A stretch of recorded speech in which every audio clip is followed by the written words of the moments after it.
When Carolyn asked me to do this, I thought I was going to talk like really informal. I didn't think it was going to be this, Carolyn. So you owe me big time. Okay. So my name is Carl. My wife is Therese. Um, and she is supposed to be here doing all the talking because most of these stories I got from her. But she's claiming old age and says she doesn't remember telling me these stories.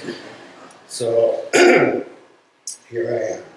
Okay, so here goes. Dr. Davenport, KD, or Ken, was an extraordinary man who lived an extraordinary life and was surrounded by extraordinary friends. He did things that most people would never do. Climb snow-covered mountains, helicopter skiing, bike around New Zealand to fish for brown trout, fly fish for tarpon, bonefish, and salmon, run marathons, bike up Haleakala, windsurf, etc. He did tell me that he did use up his e-ticket.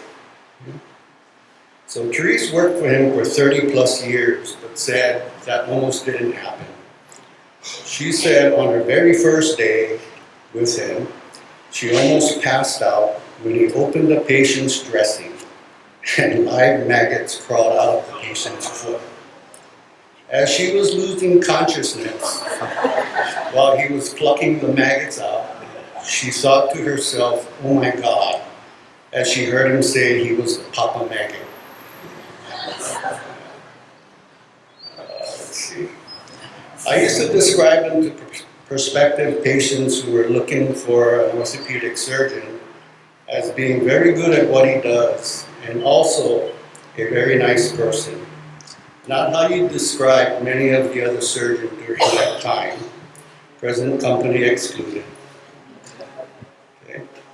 Not only did he support me as a physical therapist, he also took tremendous care of my wife and family in so many ways. And Therese would always tell me what she really appreciated was that he never failed to thank her at the end of his day. I always thought that he was neatly and nicely dressed at work, but one time when he arrived at our house for dinner, wearing jams and a t-shirt, that to me was an example of his humble and unassuming way. Therese told me about a mishap in OR when the nurses prepped the wrong knee, and the patient ended up with procedures to both knees, which he really needed but wasn't expecting. Therese said the nurses felt so bad because they told her he didn't blow up, he just got quiet. Therese said she experienced that a few times and knew what they meant. He also had a dry, funny sense of humor. Therese said once she sneezed in his presence and he said, "Bless you." She sneezed again, which got another "bless you." But after the third sneeze, in his dry, deadpan voice, he called her a germ bag and walked away. He was a great doctor, but a terrible patient. After having a knee procedure where some stationary bicycling would be beneficial, he did the 100-mile ride in the Century bike ride. After sustaining lumbar compression fractures in one of his many bike versus car, bus, taxi accidents, he checked himself out of the hospital against medical advice. I think Dr. Mitz is here, right? Yeah. And was back in the office seeing patients. I remember that particular accident because Therese said at the accident scene, he was more concerned about his bike. He also had a love for dogs. On one of his many fishing trips, Therese said he apparently performed bush surgery to save some dog in Alaska. And then there was a black Labrador service dog named Kieran for one of his patients. When the patient got admitted, Ken would dog sit and make sure Kieran got exercise because Kieran was overweight. Whenever possible, Therese would shorten his schedule so he could go run, bike, or windsurf.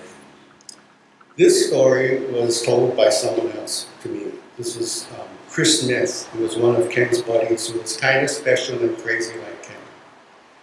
Chris said after breaking his foot while Ken was removing his cast, Chris asked Ken if he could run on his impending trip to Maui. And Ken responded, I assume, in a deadpan voice, sure. So Chris, being Chris, ran a marathon or a half marathon on Maui. And his foot got bad. After calling Ken to let him know what happened, Chris said he was mad at Ken because Ken said he could run. Yeah. In the meantime, Ken had flown to Maui with supplies to recast Chris's foot. Chris said they got into a physical wrestling match with plaster ending up everywhere, but apparently Ken won because he recasted Chris's foot. During Ken's last month or so, it was really cool to hear him recount two stories that what I think many of us thought of him. The first story was about a certain ice cave and a bright yellow jacket left at the cave entrance on a climbing Peru. A blinding blizzard came in during their assault of the summit, and they had to scramble back down in the middle of the night and find that cave to survive the night. When I first heard that story, I think in 1984 at the Honolulu Medical Group, I remember thinking, he's crazy, he finds that fun. And then the other story was when he was fly fishing and was hooked up to a 200+ pound tarpon for 6+ hours on 20-pound casts. I like fishing, but again, I was asking myself, you found that fun? I'll end with a personal thought. I remember thinking when Therese told me here in Carolyn they're trying to start a family kind of late in life. I said to myself, wow, with the life he was living, Carolyn and the girls must be more special than anything he did in his extraordinary